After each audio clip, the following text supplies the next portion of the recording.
Trust in your plans. Trust in your process. Trust in your plans. Trust. Welcome, fam. This is the Dad Podcast with your host. They're gonna be doing this. This is for the first time we're doing this. I got my brother here. He's gonna introduce himself because he's part of the podcast, so it's not like he's a guest. So, who are you? Okay, my name is Pastor Wandile. MZIMELA. So, yeah. That's my name. Yeah, they know me as Dumsani Assembly, but most people don't know that name. They know Jarem. That's the well-known name that most people know. So we just thought, as guys, why don't we talk our mind out and just make a podcast for you guys to pick our brain and pick our thoughts and talk about a lot of things as time goes on. So we really want your support and your questions and subscribe and all that stuff, so that you guys can support us, So what are we talking about today? Okay, so I think we, amongst ourselves, we had a discussion of, do you ever reach a point where it's enough of you going to church? Being in a church. Does it ever reach a point where, okay, now you've reached that point where you no longer need to go to church? Because I think the root of the discussion was like, I think we're seeing that now in this age generation where people are like, okay, they come to church to a certain time and then they just kind of like uproot themselves and say, you know what, I think I'm good. I'm good now. And also because of what's happened, the church is under attack. You got people that are like, I don't know if the church is real or not, because of certain fake teachers and fake prophets. Yeah. That's also. So the question is, do you get to a point where you don't need a church? And I think you still need the church, because if the scripture would have said that you reach a point where you don't need the church, then I guess you wouldn't. But okay, I get it, and I agree with you on this point, because I am a pastor. I will always preach, scripturally. Yeah. Yes, so definitely, you never reach a point where you had enough of the church, or you are too satisfied of church. However, what about the point where you become a pioneer yourself, where the churches don't allow people to pioneer their own things, go out and start their own churches? I don't think if that's in my own was, if a church is not supporting you to pioneer your own thing. Now there's so many spectrums to that. It depends if are you in ministry or you just starting your own thing? Because the church is always going to support, is going to always be, depending on what church you are. If it's a good church, I believe they will support you in whatever that you are doing. But if you're doing your own thing, it's kind of tricky. Okay. I don't know. But I feel like if you're in a good church, they will always support you. But some people are church hurt. Yeah. That's another spectrum. Yeah, I think too many people are church hurt. So, but now, like according to one of my favorite podcasts, was that if you get food poisoning in one restaurant, do you stop eating food? Because one restaurant poisoned you food and you're like, all of these guys, I'm not going to eat. You guys are wrong. Yeah. No, it's either you change the restaurant. Yeah. You don't stop eating food because you're going to die. Yes, that's true. But also it's another topic I think we need to look into that. But that's also another factor that makes people not to feel like I've outgrown the church. But what about the fact that is it a good thing for you to leave churches, change churches whenever you unsatisfied or feel like things are not working out there? Well, there are many degrees to that also, because what do you think of a member that's, as a pastor, you have a member that's stuck to you up to 10 years and all of a sudden they just wake up, they're not in your church, you hear that they're in another church. What do you think about this? And they never spoke to you about this. They never discussed They're outgrown your church. But that's even a question for me. Is it possible to outgrow somebody that brought you into the faith? I think it is to a certain degree. I think like the scripture would say that you have many guardians and mentors and all these things, but you only have one father. Okay, so what happens when I move to another different country? Because I'm no longer thingy. That's understandable. Do I do this? Do I watch your church online and pay my tithes to you, obviously the spiritual shenanigans, or do I now, since I've moved away from the location that you were based in, and I'm in another country or in a different location, God has moved me. Yeah. Life changes. You never stay in one spot for so long. At one point you move, you get it. So do I just stick to watching your church online and doing the spiritual shenanigans, or do I root myself in another church? Perhaps there's no branch of that certain church. Of that church. So I've outgrown your church by default. Okay. So what do I do? Okay, my advice to that person would be, if ever you move to a different location, which is obviously it's going to take more for you to get to your original church. Yeah. So you find a new church there in the area. Obviously, please, because now there's so many fake churches and fake pastors that you don't know who's who anymore. You can't tell the difference. You know, everybody dresses good. Everybody preaches well. Everybody knows the Bible. But now the difference would be their genuineness, whether they are called of But how God. do you test their genuineness now? Prayerfully. And you yourself, what would you, as a pastor, what would you tell someone? This would be your typical spiritual advice to someone moving away from the location because they have to move because of default, because God has moved them. They have to move. Maybe they got married and the husband says, or they got an opportunity overseas or something like that. So my advice would be, you have to approach this prayerfully. All right. You have to pray about it. I know this is a very basic answer, but prayer is everything to a believer. You can't move unless you've prayed to make a move.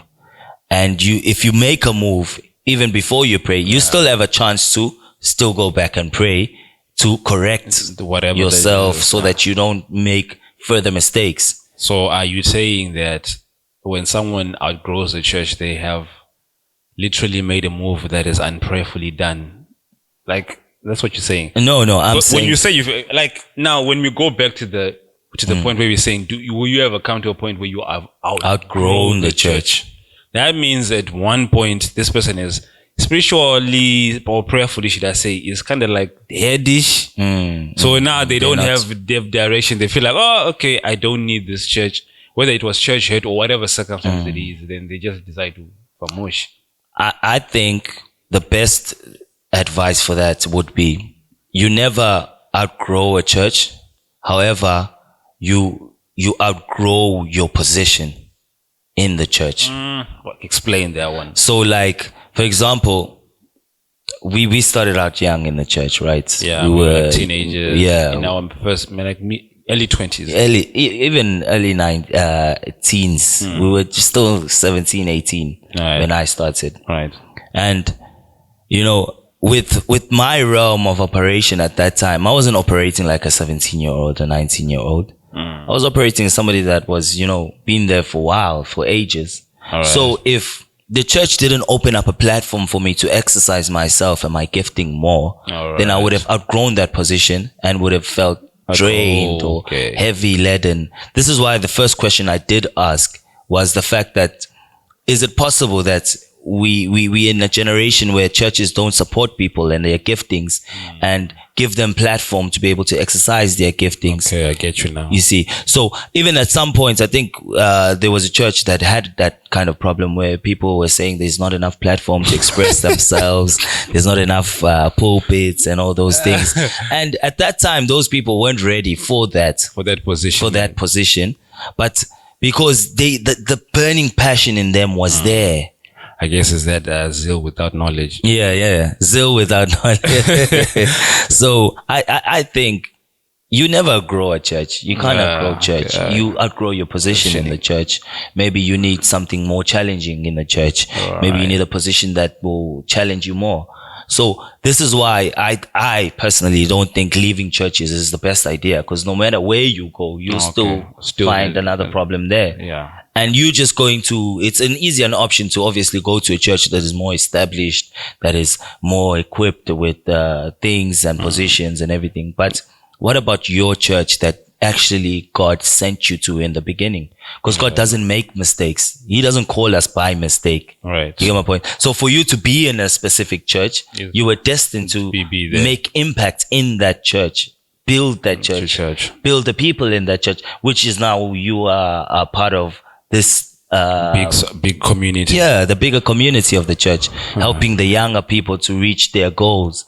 You know, only people that outgrow their churches are people, I think they're just too zealous. I think they just want too much.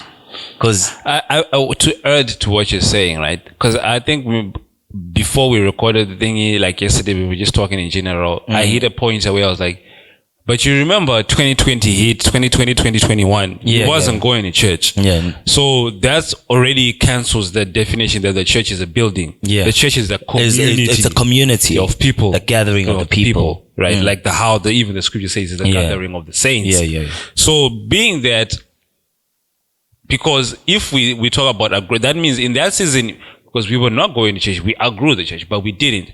That was now the clear definition that the church is a community of what? Of people. A body of believers. Of the body of believers coming together, in faith. With that said, now when it comes to the positioning, as a community, its responsible is for you to nurture you to grow, because you can never grow on yourself. Because the devil's mission is to separate you, divide, isolate you. Once you're isolated, you're an open target. You're an easy target. I think it's the Proverbs that said, in the multitude of wise counsels, you're bound to not make any foolish, because when you're about to make a silly move or a foolish decision, I'll be like, whoa, there's an iron to sharpen you. You say, whoa, my brother, I don't think you want to do this. You don't want to go that direction. You don't want to go that direction. But when you're alone, who's going to give you that wise counsel? Help you? Who's going to lift you up when you're down? Who's going to direct you when you're going in the wrong direction? Because when you are by yourself, everything you decide to do is comes straight for you. You believe. I don't believe you make decisions and you think, no, this is a bad decision, but I'll still do it. You believe, okay, as I'm doing this, I believe this will work for me. This is what I like. This is what I enjoy. And that's where now we get even the point of doctrine comes in. Because the doctrine helps the church to go in a same formula, in the same direction, so that there's no one going in the left, going to the right. Because if it was by like, then that means I'd be in America, bro. if it was all by like, that means I'd be daddy's son. It has to be like by. It's ordained by God where you are, because because of the spiritual needs you need, because we all have different spiritual vibes, Some people have to fight more battles than others. So you can't go to a church that doesn't really carry that much fire. Not necessarily saying that it's non-functional to you. There is no church without fire, but I think there are levels to this. There are components that you need for yourself. Because we all come from different backgrounds. I mean, like, if for example, I'll just say, because I think one of the times we talk about African spirituality, your family is full of sangomas and everything, precisely. I'm just going to use that as, and that's your background, and you will go to a church that's not precisely a deliverance church, you might have an issue with your spirituality at that point. You definitely will. Because you're going to need that You definitely will. You most definitely will have a problem, because you need a higher force to be able to deal with problems that are spiritually higher. So you can't compare yourself to somebody that was raised with the silver spoon and was raised in the church. The mother is a priest, the father is a pastor. Everybody's in the church. There's nobody that's doing anything contrary to what God has ordained and that should be done. So there's nothing that's giving the devil access to that life except their own mistakes. But imagine when you're in a generation that God has cursed for 4 generations. and then you decide, okay, no, I need something Christian, cool. but I don't want to go to the church because I feel like such and such and such. Minding you that also, one the things that I'm coming to an understanding is that everybody's looking for a perfect church, and there is no perfect church. You can't find a perfect church. Because why there's no perfect church? Every church has got humans. And where there's humans, there's always mistakes. There's always mistakes. So there's always errors. Even that perfect church that you feel like is at the pinnacle, you can say, this and this church. When you go there, stick a little while longer, you're going to realize, I don't like this. Even I think one of our pastors in the church gave us an example that there was a woman that had come to our church, and she was coming from a different church when she came. Yeah. So when she did come, she was all hyped up and committed, and everybody was happy to see her coming, and we didn't know where she came from in the first place. And then by the time she started working in the church and volunteering and offering herself, she started creating problems with people. And then she was like, no, this is a bad church. Just because maybe she had a fight with one or two people that were just members in the church and not the hierarchy or people that were priests or pastors. And then she decided to leave the church that way. So she left the church, and it was down the line, maybe like a year or some months after that she left.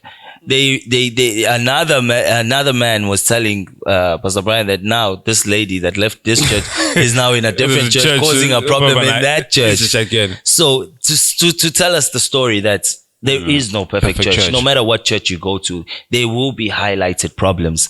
There will be perfect things about the church. There will be other things that are lacking in the church. And that's why I believe that's why God brings us into a church and shows us those weaknesses so that we can be able to correct those weaknesses. Yeah, because most of the time, I think who was I listening to say it? Most of the time when you enter into a space and you're always looking at that particular detail and it doesn't satisfy you, it might be your responsibility. To handle it. I don't like the way they put these chairs. It's just then maybe it's your thing. To suggest, why don't we? I don't like the sound. I don't like how you guys do this. Maybe it's your thing. It's your administrative gift that you should implement in the church and then improve that thing. Because why else would you see the problem that no one else is seeing? And it's affecting you. It's like, it's your baby. You should fix it. You should handle it. That's why I say, personally, you can't outgrow a church. Yes, I don't think you can outgrow a church also. You can never outgrow the need to go to church. Because that's a constant thing. That's a definite. The church is there to nourish us. It's there to help us, make us better. And if you feel like your pastor is not teaching you at the realm you want, then it's your duty as well to push the church forward to reach that realm. To invest in the church to reach that dimension. And if you're also church hurt, I think you should pray for God's healing, obviously. Yeah, definitely. And probably God to lead you in another direction. Because some people will be saying, but no, they broke my heart. And things things happen in church. Maybe they went to a wrong church and they were really badly hurt. But that's not something they should just keep on holding to as a wound. They need to find healing and still find connection in the church. Because at the end of the day, you have to be under a certain shepherd and a certain community to help you even grow. At the end of the day, like what we're saying, you'll be like, oh, my brother, you need this, you need that. How are you going to do that as long as you're running away? You're running away from the problems. So you have to find healing for yourself and still get connected with church. And still, I believe so too. That even if your church hurts, and I know it really hurts, it really does hurt, and it drains you, it kills your fire and your zeal, and you're down. But at the end of the day, you didn't just wake up in the morning and decide to go to church. Something led you to church, and you really need to forgive whoever did hurt you. And most of the time it's the members or the leaders, whatever it was, whatever the situation, you have to forgive, find solace in the church. Forgive and rekindle yourself. And people think forgiving is for the person that hurt you, but it's for yourself. It's actually for yourself. When you forgive people, you are the one that benefits from that forgiveness. And sometimes others will say, no, it's because I want them to die. That's the only way I'll forgive. I understand. I do. I really understand. I think maybe one time we'll really dig deep into that. We'll look into that the forgiving and forgiveness, because it's a very grimy topic. Because there's a lot of, we have to get to the nitty gritty. It's a spectrum. Because we can't just say, because also you have to give yourself time. But however it is, you give yourself time, you search for that healing, however you find it. But it should still be in Christ and still lead you back to church. So anything that leads you away from the gathering of the saints is demonic. anything, no matter what it is, no matter who did it. Even at some point, I think in the Bible, Eli said to Hannah, "You are a drunkard. Why are you coming to church drunk?" And she was praying, and she was asking God for a miracle. Yeah. She was chanting to God, and before you know it, the pastor came out and said, "You are a drunkard." Imagine you didn't do anything, and somebody goes, "You didn't even drink, bro." I'm praying quietly on the. What did I do? So there are even other issues, deeper issues that maybe we can't really speak of over the air now, or on this podcast. Yeah. But just I don't think anything is worth not forgiving. Nothing is worth risking your destiny for. Nothing. No matter what it is, no matter how bad it is, And I think Dr. Miles Monroe once said, "What happens when the person you hate is the one leading the worship?" I couldn't believe that question. How can a man of God ask that? Because it happens in church. Because sometimes you'll be like, okay, I don't think I want to still go to church because this person, can you believe it? She just testified. She went to Dubai and she still owes me money. Those things happen in the church. It's a community. So the more you understand that, okay, it's a flawed community, things will always, it's like your family, bro. Yeah. Your own family members even hurt you, bro. Are you going to disown yourself that I'm no longer part of this family? Because, you can't. Because such and such. You can't. Even if you may isolate yourself from your family, but it's still your family. Still your family. You still have the same name. You're responsible. If somebody dies, you will still go to the funeral and bury them and stuff like that. You still contribute for birthdays, whatever. I don't know. Whatever the part of the family does, you're still part of it. You're still they call you that you're so and so is sick, you're still gonna you go. Still have to attend that. So you can never outgrow your church. So even a church, it's more of a family than what it is now. Because you hear many people calling it a business. It's a social gathering. I think that's the problem. That's the gathering. People are calling it social. People are making it social gatherings. They're making it a business venture. And it's no longer a family. When you're a pastor, you're like a father to these people. They're your children, and you should care for them. You should feel for them. And vice versa. So even if you're a member in a church, you are a brother. If anything is going wrong, it's your duty.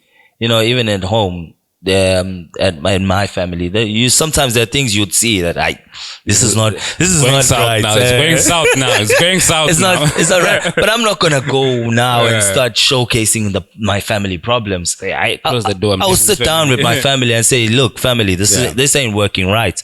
Let's fix this. Let's sort this out. You guys hurt me, and I didn't like that. I don't like it. And let's change it from today. No, you shouldn't speak to me like this." And you address the matter. I don't just run away and say, "I'm not living in this house anymore. I'm not going to be a part of this family anymore." No, this is my family. I think scripturally even says that if you have a problem with someone, sit down and talk to them. Henceforth, if the matter is not sorted out, bring a third party. Bring a third person. Say, "Hey, I have a problem." Please, let's correct it. Bring a wise third person. Don't bring anyone. You need someone with wise counsel. Preferably a pastor or some leader that that this person is very wise. I've seen their track record, to help you in their certain matter. Then you sort it out. You fix it. Yeah. So you can never grow a church, bros. You can never grow a church. So I think we'll just let it rest on that issue. If you guys want us to continue on this, can you ever outgrow the church? You let us know in the comment section and say, "Yo, let's speak more of it." We like more questions also and other topics. Even topics. And also, if peradventure we can try bringing some of our brothers on. I think we're going to do that as time goes on. We'll bring more guests of our brothers and other people that we can and discuss more of these things. Yeah. So please do subscribe on Third Base and keep watching, subscribe, share the clips and everything. Let them know that podcast is out. It's Jorim over here. It's Pastor Wa over here. And we out. Thank you, fellas. Trust in your plans. Trust in your process. Trust in your plans. Trust